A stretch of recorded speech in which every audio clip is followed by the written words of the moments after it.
127년의 역사를 갖고 있는데요. 그 근대올림픽 127년의 역사 중에 최악의 참사가 발생된 게 잘 아시다시피 1972년 독일 미넨 올림픽입니다. 미넨 올림픽에서 그 팔레스타인의 무장 단체 검은 9월단이 이스라엘의 선수촌을 습격해가지고 이스라엘 선수 11명, 선수 심판 코치 합해서 이스라엘 선수단 11명 사망하고 테러범 5명 사망하고 미넨 경찰 1명, 그래서 17명이 사망한 근대올림픽 역사상 최대 참사인 미넨 올림픽 테러 사건이 발생하다 보니까 그 뒤로 4년 만에 개최한 1976년 몬트리올 올림픽은 보안 비용이 40배가 급증했습니다. 테러를 예방하기 위해서 경비, 경호, 보안을 강화하다 보니까 보안 비용이 40배나 증가했습니다. 미넨 올림픽에 비해서. 그런 상황에서 중앙정부에서 퀘벡주 분리독립운동을 몬트리올이 주도한다라는 이유로 중앙정부인 캐나다에서 예산 지원을 안 해주다 보니까 몬트리올 올림픽이 끝나고 나서 몬트리올은 파산 직전까지 갔습니다. 그걸 이른바 올림픽의 저주라고 합니다. 올림픽 하면 다 잘 될 것 같지만은 그렇지 않은 케이스가 꽤 많았다라는 겁니다. 그게 이른바 올림픽의 저주입니다. 그래서 그걸 회복하는데 무려 20년의 세월이 흘렀습니다. 그래서 1990년대 중반에 이르러서야 몬트리올은 이제 경제가 정상화, 시재정이 정상화된 그런 역사를 갖고 있습니다. 자, 여하튼 1976년 몬트리올 올림픽은 그렇고요. 그 다음에 80년에 모스크바 올림픽은 서방 세계가 보이콧했고 1984년 로스앤젤레스 올림픽은 소련을 중심으로 한 동구권이 보이콧을 했다라는 거 아실 거고요. 그러다 보니까 올림픽의 저주라는 말이 몬트리올 올림픽에서 생기다 보니까 1988년 제24회 서울 올림픽을 유치할 무렵에는 올림픽을 희망하는 국가가 거의 없었습니다. 그래서 대한민국 서울과 일본의 나고야가 격돌해서 대한민국 서울이 비교적 쉽게 올림픽 개최지로 확정이 됐다라는 역사를 다 잘 아실 거고요. 그 다음에 1992년 바르셀로나, 그 다음에 1996년 다시 미국 애틀란타, 미국은 1984년 로스앤젤레스 올림픽, 그로부터 12년 후인 미국 애틀란타 올림픽, 12년 만에 하계 올림픽을 다시 개최를 할 정도로 미국은 올림픽을 많이 개최를 하고 있는데요. 참고로 1904년에 미국 세인트루이스 하계 올림픽, 그 다음에 1984년 로스앤젤레스 올림픽, 그 다음에 96년 애틀란타, 그 다음에 1932년에도 로스앤젤레스 올림픽을 했고요. 2028년에도 로스앤젤레스에서 올림픽을 하게 된다는 거 다 아실 겁니다. 그렇게 되면 미국은 하계 올림픽을 5번 개최를 하는 셈입니다. 그리고 동계 올림픽도 몇 번 했었죠. 대표적으로 2002년도인가 유타주의 숄트레이크 시티에서 동계올림픽을 개최하기도 했고 다른 지역에서도 또 개최했던 역사를 다 아실 겁니다. 여하튼 그래서 요즘은 올림픽의 저주 이것 때문에 개최를 그렇게 많이 희망하진 않은 추세인 것 같습니다. 자, 그래서 내년도에 프랑스 파리가 하계올림픽, 2028년 로스앤젤레스 하계올림픽, 또 2032년에 호주의 브리즈번 하계올림픽이 있는데요. 이런 데는 유치를 하는 과정에서 경쟁률이 약했기 때문에 비교적 쉽게 유치지로 확정됐었습니다. 자, 여하튼 몬트리올의 그 몽레알 언덕에서 올림픽 주경기장을 조망을 했었고요. 그 다음에 갔던 곳이 구시가지가 바로 자크 카르티에 광장입니다. 자크 카르티에 광장이 있고 또 올드타운도 갔었습니다. 올드타운. 자, 그 자크 카르티에 광장에는 몬트리올 시청사가 있고 또 그 올드타운의 핵심이 올드포트라는 데가 있습니다. 올드타운은 구시가지란 뜻이지 않습니까? 올드포트는 옛날 항구란 뜻이고요. 세인트 로렌스 강변에 있는 세인트 로렌스 강의 대략 중류 지역에 있는 게 퀘벡하고 몬트리올이다 보니까 그 강변에 이제 항구도 있다 이런 취지입니다. 그래서 제일 먼저 갔던 데가 바로 몬트리올 시청사 건물인데요. 그 발코니에서 어떤 역사가 이루어졌냐? 바로 퀘벡주를 캐나다로부터 분리 독립을 시키자는 그 분리 독립운동의 신호탄이 발생이 된 게 바로 몬트리올 시청사 건물 발코니에서의 1967년에 제18대 프랑스 대통령 샤를 드골 대통령의 연설에서 시작이 됐습니다. 자, 1967년에 어떤 일이 있었냐면요. 그 당시에 몬트리올에서 그 세계 박람회가 있었습니다. 이번에 부산이 세계 박람회 유치에 실패를 했는데요. 그러한 세계 박람회가 1967년에 캐나다 몬트리올에서 있었습니다. 그래서 그곳에 참석을 하게 된 프랑스 현직 대통령, 제18대 프랑스 대통령 샤를 드골 대통령, 1960년부터 1970년까지 10년 동안 프랑스의 18대 대통령을 하셨던 분이고, 프랑스인들이 가장 존경하는 프랑스 위인 4명 중에 한 분이죠.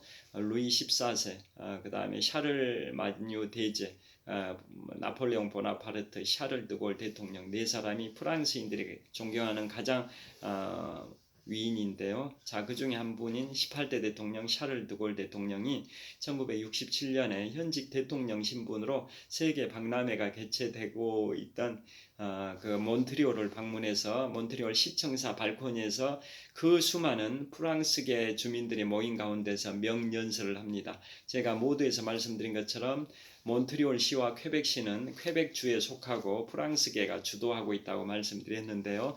그 프랑스 시민들이 다수를 차지하고 있는 몬트리올 시의 시청사 발코니에서 그 수많은 프랑스계 주민들이 모인 가운데 명연설을 합니다. 뭐라고 하냐?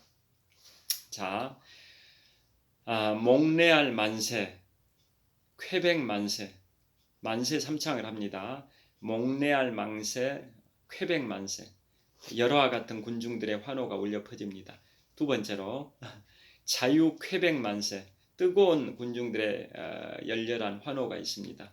그 다음에 세 번째로 프랑스계 캐나다 만세, 프랑스 만세. 군중들이 열화와 같은 박수를 보냅니다. 그 만세 삼창을 하고 활용점정으로 마지막에 여러분의 피 속에는 프랑스인의 피가 흐르고 있습니다 라고 활용점정을 합니다. 자, 몽레알은 몬트리올을 뜻합니다. 몽레알 만세, 퀘벡 만세, 자유 퀘벡 만세, 프랑스계 캐나다 만세, 프랑스 만세. 즉 캐나다의 10개 주 중에 가장 핵심 주인, 가장 동쪽에 있는 주인 퀘벡 주의 가장 큰 도시인 몬트리올에 와서 그 명연설을 합니다. 그게 1967년입니다. 그게 어떤 역할을, 어떠한 파장을 일으키게 되냐면요. 바로 아까 모두에 말씀드린 것처럼 영국과 프랑스가 캐나다의 지배권을 두고 다투는 게 7년 전쟁, 또 프렌치 인디언 전쟁이라고 말씀드렸는데요. 그 결과 영국이 프랑스를 꺾고 1763년에 체결된 파리 조약을 통해서 캐나다에 대한 지배권을 영국이 프랑스로부터 빼앗아 왔고, 그로부터 정확하게 204년이 흐른 1967년에 프랑스의 현직 대통령, 18대 대통령 샤를 드골 대통령이 몬트리올 시청사에 와가지고 발코니에서 그 수많은 프랑스계 주민들이 모인 가운데 그 만세 삼창을 하면서 여러분의 피 속에는 프랑스인의 피가 흐르고 있습니다 라는 활용점정의 클로징 멘트를 하니까 그 많은 프랑스계 주민들이 기쁨과 환희와 희열의 눈물을 흘립니다. 그동안 1763년에 파리 조약을 통해서 캐나다에 대한 지배권이 프랑스에서 영국으로 넘어간 이후에 200여 년의 그 많은 세월 동안 프랑스계 주민들은 영국계 주민들의 억압 속에서 울분 속에서 살아왔는데요. 그 현직 대통령 프랑스 샤를 드골 대통령의 그 명연설이 울분 속에서 200여 년의 세월을 살아온 프랑스계 주민들한테 울분을 위로함과 동시에 퀘벡주가 캐나다로부터 독립운동을 하는 그러한 의지의 응원의 박수를 보낸 셈이 된 겁니다. 자, 그러한 파장을 일으켰습니다. 그래서 그 이후로 프랑스계가 많이 사는 퀘벡주를 캐나다로부터 독립시키자. 즉 프랑스계가 많이 살고 있는 퀘벡주를 영국계가 주도하고 있는 영연방국가 캐나다로부터 퀘벡주를 분리 독립시키자라는 운동이 확산이 됐고요. 그래서 그 결과 1980년에 퀘벡주 분리 독립을 묻는 주민투표를 했었습니다. 그래서 1980년에 주민투표에서는 반대가 59.5%였는데요. 반면에 15년이 지난 1995년 주민투표에서는 퀘벡주 분리 독립에 반대하는 표가 50.6%였고 찬성표가 49.4%였습니다. 1.2% 포인트 차이가 났습니다. 자, 1995년도에는 퀘벡주 분리 독립을 찬성하는 표가 49.4%, 반대하는 표가 50.6%였습니다. 1.2% 포인트 차이로 부결이 되긴 했지만은 그 정도로 퀘벡주의 주민들의 상당수가 영국계가 주도하고 있는 영연방국가 캐나다로부터 퀘벡주를 분리 독립시키자라는 그러한 주민들의 의사가 백중지세를 이루고 있다는 뜻입니다. 그래서 가까스로 간신히 부결이 됐는데 그래서 캐나다에서 퀘벡주가 분리 독립에는 실패를 했습니다만은 그만큼 1995년도에는 49.4%가 분리 독립에 찬성을 했었습니다. 그런데 최근 여론조사에서는 아직은 분리 독립에 반대하는 의견이 우세하다고 하고 있고요.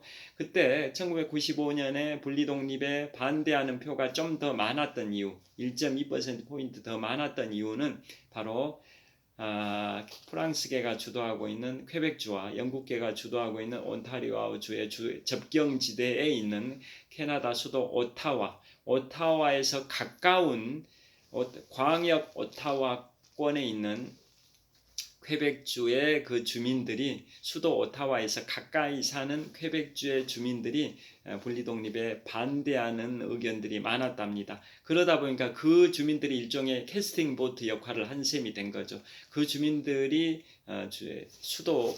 캐나다의 수도 오타와에 가까이 있는 지역이다 보니까 그 분리 독립에 반대하는 바람에 분리 독립 반대가 50.6%, 찬성이 49.4%였다라는 겁니다. 자, 그러한 분리 독립 운동에 기름을 부어버린 게 바로 1967년 제18대 프랑스 대통령 샤를 드골 대통령의 만세 삼창, 여러분의 피 속에는 프랑스인의 피가 흐르고 있습니다. 라는 게 204년 동안 1763년 파리 조약 이후 204년 동안 영국계의 억압 속에서 울분을 참으면서 살아왔던 프랑스계 주민들한테 그 울분에 대해서 위로가 된과 동시에 분리 독립 운동에 응원의 박수를 보낸 그러한 셈이 된 연설이었다 이런 뜻이고요. 그래서 그 몬트리올은 북미의 파리라는 별칭이 있습니다. 북미의 파리, 북아메리카의 파리라는 별칭이 있을 정도로 프랑스의 수도 파리 다음으로 프랑스계 주민이 많이 살고 있는 도시다고 보셔도 무방합니다. 프랑스 내에서도 파리가 가장 프랑스계 주민이 가장 많이 사는 큰 도시이고 그 다음이 프랑스의 다른 지역의 도시가 아니라 북미의 파리라는 별칭을 갖고 있는 몬트리올입니다. 몬트리올이 프랑스계 주민이 프랑스 파리 다음으로 많이 살고 있는 곳이 바로 캐나다 제2의 도시 몬트리올, 북미의 파리라는 별칭을 갖고 있습니다. 자, 여하튼 몬트리올에서 그런 프랑스 샤를 드골 대통령의 명연설이 있었었고요. 그러다 보니까 영국에서는 캐나다 영연방 국가 캐나다에서는 어떤 조치를 취해버렸냐면 그 시청사 바로 옆에 자크 카르티에 광장의 한복판에다가 세계 3대 해전 중에 하나인 트라팔카르 해전의 영웅 영국의 넬슨 제독의 동상을 세워놨습니다. 자, 그게 어떤 의미가 있을까요? 영국의 넬슨 제독은 1805년 10월 21일 세계 3대 해전 중에 하나인 트라팔카르 해전의 영웅이죠. 세계 3대 해전은 살라미스 해전, 칼레 해전, 트라팔카르 해전인데요. 그 중에 트라팔카르 해전이 1805년 10월 21일에 발생이 됐고, 영국의 호레이쇼 넬슨 제독이 이끄는 영국군이 프랑스 빌레브 제독과 스페인의 연합 함대를 경멸시켜서 나폴레옹의 영국 점령을 막았던 게 세계 3대 해전 중에 하나인 트라팔카르 해전이지 않습니까? 그래서 트라팔카르 해전은 결국은 영국이 프랑스를 무찔렀던 해전인 거죠. 그래서 프랑스계 주민들의 퀘벡주 분리 독립운동에 대해서 그걸 못하게 막기 위해서 과거에 167년 전에 있었던 트라팔카르 해전의 영웅, 즉 프랑스를 꺾어버린 영국의 영웅 호레이쇼 넬슨 제독의 동상을 바로 시청사 건물 바로 뒤편에 있는 자크 카르티에 광장의 한복판에다가 호레이쇼 넬슨 제독의 동상을 세워놓은 겁니다. 그것은 바로 이런 의미인 거죠. 너희 프랑스계 주민들 영연방 국가 캐나다로부터 퀘벡주를 독립시키겠다라는 그런 운동 하지 마라. 꿈도 꾸지 마라. 과거 167년 전 1805년 10월 21일 세계 3대 해전 중에 하나인 트라팔카르 해전에서 우린 영국의 영웅 호레이쇼 넬슨 제독이 프랑스와 스페인 연합함대를 꺾어버렸듯이 너희들 프랑스계의 분리독립운동도 꺾어버리겠다라는 의미로 영연방국가 캐나다 정부에서 거기에다가 넬슨 제독의 동상을 세워놓은 겁니다. 자, 그래서 그 동상 관련해서 또 일화가 있는데요. 동상이 처음에는 기단의 높이가, 동상을 받치고 있는 기둥을 기단이라 하는데요. 기단의 높이가 낮았습니다. 그러다 보니까 프랑스계 주민이 압도적인 그 몬트리올에서 그 동상 위에 세워져 있는 넬슨 제독의 동상에다가 막 돌을 던졌습니다. 그래서 목이 부러져 버리기도 하고, 그러다 보니까 동상의 기단을 높였습니다. 그래도 돌을 계속 던지니까 이번에는 동상의 머리를 작게 했습니다. 머리가 돌에도 잘 적중이 안 되도록. 그런데도 돌을 계속 던지니까 돌을 던지는 사태가 있었다고 합니다. 그런데 지금 이제 좀 더 훨씬 더 그 빈도수는 줄어들었다고 하는데요. 그래서 동상의 기단이 높아지고 동상의 머리도 작아졌다라는 일화가 있고요. 그런데 요즘은 비둘기 새들이 그 동상 머리에다 똥을 싸다 보니까 새들이 거기 앉지 못하도록 거기에다가 가는 바늘 같은 거, 피레침 같은 것을 꼽아놨습니다. 거북선. 충무궁 이순신 장군의 나대용 그 나주 출신의 인물이 거북선을 발명해 거북선이 철갑선이고 거기에 이 쇠목 같은 게 박혀 있듯이 넬슨 제독의 동상 머리에도 그런 가는 철사 같은 거 와이어를 박아 놓은 이유가 비둘기들이 앉아서 똥을 싸지 못하도록 하기 위한 조치라고 합니다. 자, 그런 식으로 또 촬영이 계속 되는지 보겠습니다. 여전히 되고 있습니다. 자, 그런 식으로 이제 호레이쇼 넬슨 제독 동상도 보고요. 그 다음에 그 구시가지 올드타운을 다 구경하고요. 그 다음에 올드포트, 오래된 항구, 세인트 로렌스 강의 올드 항구, 오래된 항구에도 갔었고, 그 다음에 거기에 대형 회전 관람차도 배경으로 사진을 찍기도 하고요. 마지막으로 활용 점정으로는 어디를 갔었냐면 바로 그 베사메 무초라는 노래 잘 아실 겁니다.